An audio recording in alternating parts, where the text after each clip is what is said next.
We end tonight with a long overdue honor for a veteran of World War II. Elaine Harmon of Maryland, who died last year at the age of 95, was laid to rest today in America's premier military cemetery after winning one final battle. Here's David Martin.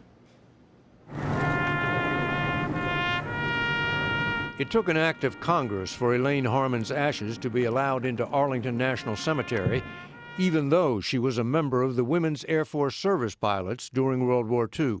My grandmother and the other members of the WASP were the first women to fly military aircraft for the United States military. Erin Miller was proud of her grandmother's service, training the men who went into combat. My grandmother's last wishes were to have her ashes inurned at Arlington National Cemetery. But service in the WASP did not qualify for entry into Arlington, so she had to store her grandmother's ashes in a closet. That's not a very dignified resting place.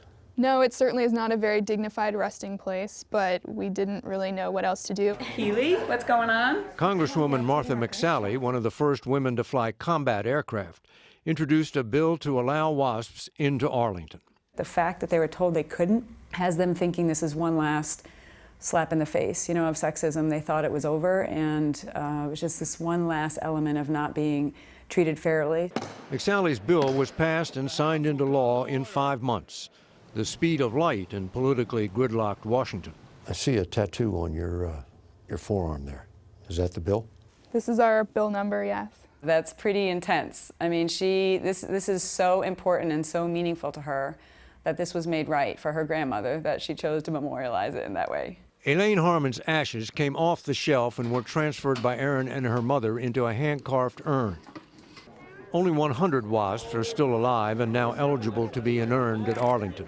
We wanted to make sure we made this right as fast as possible for those that are still with us. A year and a half after she passed away at 95, Elaine Harmon was granted her last wish, and with it, an honor she hadn't asked for: a flyover by World War II vintage planes. David Martin, CBS News, Arlington National Cemetery.